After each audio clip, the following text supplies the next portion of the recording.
Habang binabaha ang bayang Pilipinas, dumadami ang utang natin. Utang inang yan. Ang ginagawa ng presidente natin, nagva-vlog. Tapos, si Inday, nagagalit sila. Hinahanap nila nasa si Inday. Ito, baha-baha. Ito, San Juan, La Union. Ito ay, distrito ito ni Ortega na napakaingay pagdating sa issue ng impeachment. Pero, putsang inang yan. Tingnan ninyo kung ano itsura ng kanyang probinsya. Akala mo, hindi nagkakaroon ng problema. Okay man lang yung pagbabaha. Walang problema yan. Katulad din ng sinasabi natin sa Davao. Pag sobra-sobra talaga ang ulan, bumabaha talaga. Yung mga flood control projects naman, it doesn't stop yung baha. Oo, pero nakakatulong siya to at least minimize yung damage ng baha. Naintindihan man naman natin yan. Ba't natin ito pinapakita? Kasi maraming mga kababayan natin ang apektado nito. Ang yabang-yabang ng congressman dito, nasan ba yung congressman nila ngayon? Nandiyan dyan ba para tumulong sa mga kababayan niya? Hindi. Nandiyan dyan, nagpipreskon patungkol sa impeachment ni BP Sara. O, nagpipresko ng hayop, tapos binabaha yung probinsya. Ang masaklap nito, yung presidente natin, solid north yan ha. Ano na yan? La Union, Ilocos, probinsya na nila yan, lugar na nila yan. Habang binabahay mga kababayan natin dito, putya, nagbablog yung tarantado. Saan ka naman? Di ba? Matutuwa ka ba niyan? O, pakinggan natin tong balita na to. Edgar Mantilla, dyan sa UAE. Shout out, Jean. Mag-prepare na ng dinner. Oy, Jean, mag-prepare ka na ng dinner. Sarapan mo, ha? Luzon dahil sa habagat at sa bagyong Maymay. Sa La Union, daang residente ang nagsiksikan sa evacuation center. At live po mula sa San Juan, La Union, nasa frontline balitang yan, Simon Gualvez. Umapaw kasi ang tubig mula sa Baroro River dahil sa walang tigil na pag-ulan dulot ng bagyong Maymay. Tumambad din ang mga sangang inanod sa tulay. Ang aming assessment, nanggaling pa po doon sa mountainous area, yung tubig, together with the downpour nung pagdaan ni Maymay. Kaya sudden rise po tayo ngayon. Ang problema, aabot sa 5 barangay ang halos ma-isolate na. Ito pa naman ang pangunahing dinaraanan ng mga residente. At nang sandaling bumaba ang level ng tubig, mano-mano nang inalis ng mga residente ang mga sanga ng puno at iba pang halaman na naipit sa tulay. Isa sa mas nagpapahirap ng pagbaba ng tubig dito sa overflow bridge ay yung sangkaterbang mga debris galing sa bundok. Tingnan mo kung gaano kagago itong proyekto na to. Tingnan nyo kung gaano katarantado yung proyekto. Mas mababa yung kalsada kaysa dun sa yung tawag dyan? Yung dike ba tawag dyan? Dike? Anong klaseng to? Engineering to. Usually, pag gumawa ka ng daanan, di ba? Ito yung dike. O, dapat naka-level dun sa ibabaw ng dike, yung kalsada dapat mataas para hindi daanan ng tubig. Yung tubig sa ilalim lang. Putang ina niyan. Gagawa ka ng kalsada, ka-level ng ilog. Putang ina niyan, babahain talaga yan, di ba? Lin Miyamoto, walang iyan na yan. Good morning din sa'yo. Nakita nyo yung kalsada na yan, kung di ba naman mga gago? Ang baba, may hagdanan pataas. Di sana, kalsada, tinaas yung ganun, nilagyan nyo ng daanan sa ilalim, ginawa nyong malatulay, putya, di sana, hindi aabuti ng bahayan. Putyang inang yan, mantakin mo. Klaseng utak yan. Sinong engineer na naman gumawa niya? Putya yan. Gago talaga Hindi natin alam kung anong utak talaga meron tong mga tao rito. Tapos putyang inang yan, sisitahin yung mga project sa Davao. Nakita nyo ba yung seawall ng Davao? Dun sa may yung sa may yung tawag nila dun, yung highway nila dun sa may gilid ng dagat. Putya, mas makapal pa sa mukha ni Luistro yun. Idagdag pa yung lupa na nagiging putik na dito sa mismong kalsada. Diba, gagawa ka ng kalsada ka-level ng ilog. Sana nilubog mo na yung kalsada para sulit talaga. Alon din ang humahampas sa dalampasigan ng San Juan. Sa San Fernando City, hanggang gutter deep ang baha. Ang mga tauhan ng DPWH nakabantay na para masigurong wala nang nakabara sa mga kanal. Tanginan yan pa. Paano ba naman yan? Pucha yan, tinutusok-tusok lang na yung imbornal. Tangin ng mga taga-DPWH to, puro kasi pagnanakawan nasa isip Daan-daang pamilya rin ang inilikas. Sa covered court ng Barangay Poro, nagsisiksikan muna ang mahigit 100 pamilya mula sa 2 barangay. Sa bawat tent, aabot sa hanggang 8 pamilya ang pansamantalang pinagkakasya. Sa buong La Union, nasa mahigit 5,000 pamilya ang lumikas. Sa buong La Union, sa probinsya ni Ortega, na Solid North, merong 5,000 pamilya, 15,000 individual ang apektado. Anong ginagawa ng presidente? Nagba-vlog. Putsang ina Bongbong, sana man lang sinigurado mo may kuryente itong mga to para mapanood sana yung vlog mo. Para hindi 300 yung views ng vlog mo. Katumbas yan ng halos 16,000 individual. Mula pa ito nung Lunes nang manalasa ang habagat. Sa bayan ng Kaba, nakapagtala rin ng pagbaha at pagguho ng lupa. Pinangangambahan ng Office of Civil Defense Hindi nyo nakita yung kalsada na yan? Saan ka makakita ng kalsada na ka-level ng ilog? Putsang ina, hindi na kalsada yan, ilog na yan. Walang due talaga naman, no? Kwang. ang iba pang uri ng panganib. Yung kabundukan na yan, yan yung mga nagsaserve na watershed, di ba? Pag na-saturate niya, this time talagang, I believe, saturated na yan. It's just a matter of, wag naman sana, na magkakaroon tayo ng problema sa landslide, magkakaroon tayo ng flash. Di ba, anong klaseng daan ito? Pwede mo naman itaas pa ng konti na ganyan, no? Itaas mo pa ng konti. O hindi ba? Para pagka umapaw yan, hindi madadali yung, yung kalsada na yan. Putsang ina, ginawan nyo na rin lang ng kalsada, hindi nyo pa itinaas. Tangina klaseng utak yan. Putsang alam ninyo, gusto nyo gumawa ng racket, Bongbong. Putsang ito nga kalsada, hindi nyo maayos.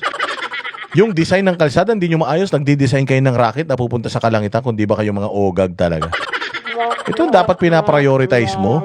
Itong mga husayan yung mga proyekto, hindi yung ganito. Putsang trabahong tanga to eh. Floods, yung mga ganyan. So yan din yung isang binabantayan natin. Sa La Trinidad, Benguet, wasak na wasak ang bulaluhan na yan dahil sa landslide. 2 tauhan ang nasawi. Ang isa nilang kasamahan, isinugod naman sa ospital. May manapatay pa, may namatay. Habang nangangamatay kayo, anong ginagawa ng presidente nyo? Ayun, nagba-vlog, pinagmamalaki niya na maganda daw yung barong niya. Gago lang, di ba? Yung dalawa pumunta sa likod kasi doon sila nagtambay. Kaya medyo marami yung lupang nag-ano sa kanila. Nabigla din kami kasi tumatawag yung workers namin na safety doon. Na ganun, may nangyari. Pumunta kami kaagad. Wala na. Walang magagawa eh. Hindi mo naman mahawakan yung lupa para tanggalin. Bago ang lahat, maraming salamat kay Emilio Cortez, kay Elizabeth, ano ba yun? Walang iya, Kay Emilio Cortez, kay Elizabeth, kay Elizabeth Tiano at saka kay Al Joey Bantigue. Maraming salamat sa inyong pagpapagcash. Pambili natin yan ng 20 pesos kilo ng bigas. Mabuhay! Sa Baguio naman, mabilis na binahang ilang parte ng lungsod. Ang itinuturong sa Larin, ang tambak-tambak na basura. Baguio! Tangina ka magalong. Walang hiya ka magalong. Panay ang panay ang punta mo kasi kung saan-saan lugar. Putsay yung mismong probinsya mo, hindi mo na nakikita. Hindi mo natitingnan, walang hiya ka. Ayan, puro basura, Boys, anong level yun sila? Level 3. Level 3 yun sila, yung mga nag-Gcash. Kasi walang tax yung Gcash, eh. Sa Barangay Kayang Extension naman, inabot ng baha na may kasamang putik ang ilang bahay. Sa pool naman sa video ang pagguho ng malalaking tipak ng bato sa viaduct tunnel ng Cannon Road. Sa ngayon, nananatiling sarado ang Cannon Road dahil sa posibleng rock slide. Di ba dyan nakatayo si Bongbong nung nakaraan? Dyan siya nakatayo. Tapos sinasabi niya, dapat ganito, dapat ganyan, kasama niya si Magalong. Kita mo, putsang ina, ngayon, ganun pa rin. Ganun pa rin ang itsura. Ay, Diyos ko po. Diyos ko, Bongbong, itigil mo na yung pagbablog mo, magtrabaho ka na mo, matatapos na yung termino mo, akala mo naman forever ka dyan. Kupal ka talaga. Walang kwenta yung rock netting. Putang ina yung rock netting na yan. Bukod dun sa flood control project, mga bossing, yung rock netting, yan talaga ang source of corruption dyan sa Baguio. Rock netting. Sinabi na yan ni Magalong. Kita mo, wala naman nagawa si Magalong. Buisit talaga eh. Si Bongbong, sinumbong din ni Magalong kay Bongbong yan. Tinanong ginawa ni Bongbong. Nakalimutan niya na yun pag tinanong mo, Bongbong, may sinumbong ko sa'yo. Ano yun? Hindi niya na matandaan yun. Ito mga bossing, sa Solid North yan. Doon yan sa probinsya na mga kaalyado ni Bongbong Marcos, doon yan sila. Dito sa may Metro Manila, tingnan natin kung ano naman nangyayari. Pasok. Ngayong Sabado sa Metro Manila at ilan pang kalapit na probinsya. Bumaha na naman tuloy sa maraming lugar at live mula sa Quezon City, may Express Report si Mova Journal Alexis Ebue. Alexis, kamusta ang sitwasyon dyan? Edgar Mantilla, salamat. Magluto ka na. Oh, Edgar, Jane, magluto ka na. Oh, pwede ka naman magluto habang nanonood. Oo, Gemma Pasyente, mabuhay ka dyan sa Hong Kong. Oh, God bless all of you. Nikki, wala ngang bagyo pero malabagyo yung buhos na ulan sa Metro Manila dahil nga sa habagat. At dahil dyan, kaliwat kanan na naman ang mga baha. Kanina sa EDSA Balintawak, mabagal ang usad ng mga sasakyan dahil sa baha sa ilang parte ng highway. Sinabayan niya ng malalakas na ulan. Ganyan din ang sitwasyon kaninang umaga sa Amoranto Senior Street sa Quezon City, bukod Oh, ayan na. Kanino mga mga distrito yan? Baka sa distrito yun ng anak ni Rapi Tulfo, ha? Oy, Rapi Tulfo, yung anak mo, ang laki-laki ng flood control project budget. Tangina, binabaha yung mga binabaha yung mga distrito. Alam ko dito sa may EDSA Balintawak, sino bang dito? Sino ba ang congressman dito? Si Arjo Atay, di ba? Oh, sino ba? Sino ba ang diyan? Sino ba ang congressman diyan? Mga walang hiya kayo, mga taga Quezon City kayo, ha? Puro kayo bigay ng ayuda. Balita ko si Gian Soto, yung anak ni Tito Soto, wala daw hinto ang pamimigay ng ayuda kasi tatakbo daw mayor. Tangina nyo, bawal na mamigay ng ayuda. Sinabi na ni Bongbong yan, bawal mamigay ng ayuda yung mga yung mga taga-gobyerno, namimigay pa rin kayo ayuda, mga hayop kayo, ha. sa mga sasakyan, lumusong na rin sa baha ang ilang pedestrian. Halos mag-zero visibility na rin sa ilang lugar na sinamahan pa ng malalakas na hangin dahil sa walang patid na buhos ng ulan. Dama rin ang maulang panahon sa ilang panglugar gaya sa Calabarzon, kung saan bumaharin sa bahaging ito ng Kawit sa Cavite. Hanggang bewang ang baha doon. Oy, hanggang bewang, oh. Oh, dito sa Maynila, hanggang tuhod yung baha, oh. General Torre. Pucha, panay ang reklamo mo dyan sa Davao. Nagbabaha ngayon dito sa jurisdiction mo, Kupal. Oh, ano nang sagot mo? Ano nang ginagawa mo? Ano nang magagawa mo? Ano nang plano mo? Walang hiya ka. Tangina, nakikialam ka sa kaso ni Pastor Kibuloy, eh.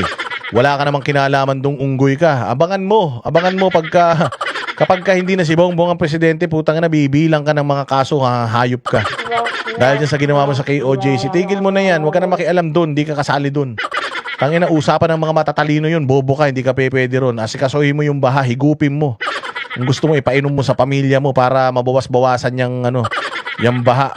Lumibot at nagbahay-bahay na ang ilang mga rescuer para iligtas ang ilang presidente na stranded sa kanilang bahay. Ganyan din ang sitwasyon sa Imus, Cavite. Maraming bahay din ang pinasok ng baha dahil sa walang humpay na ulan. Bumigay naman ang gitang bahagi ng tulay sa barangay Santo Niño sa Batangas City.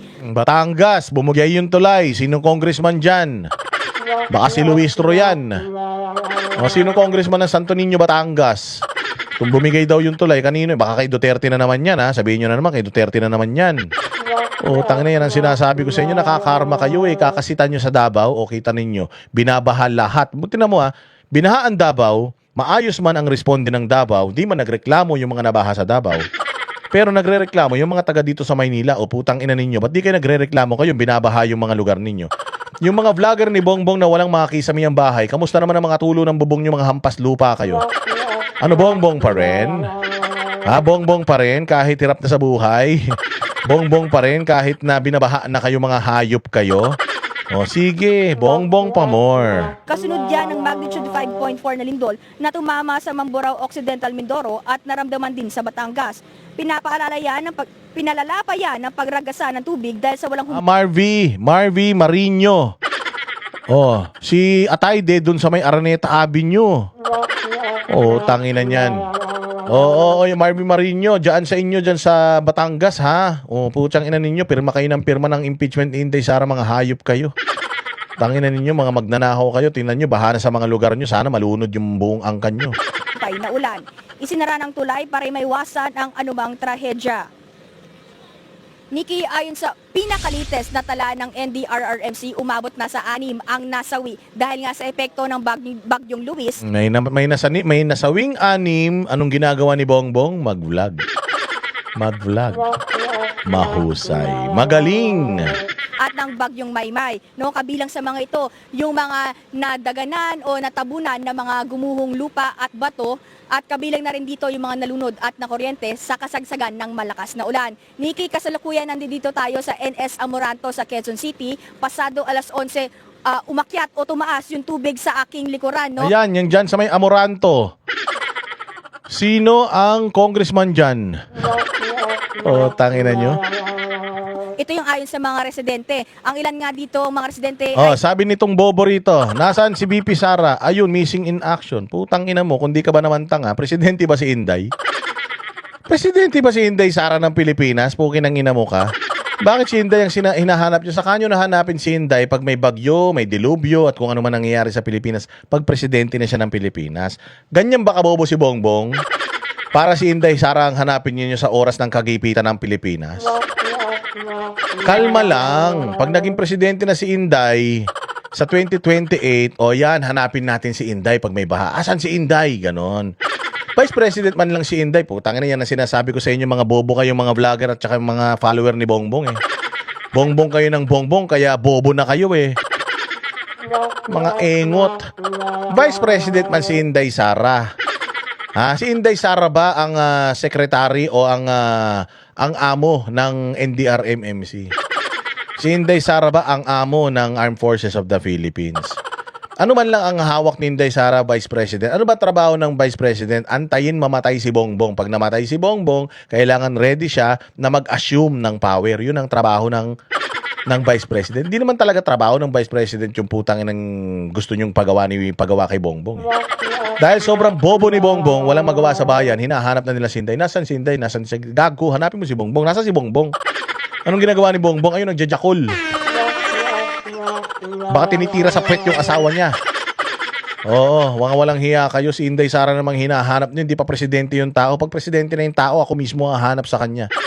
Halimbawa, nagkakagulo Pilipinas, tas nakikita ko si Inday, nagbibidyoke lang. Pucha, araw-arawin ko. So, Inday, bidyoke ka ng bidyoke eh.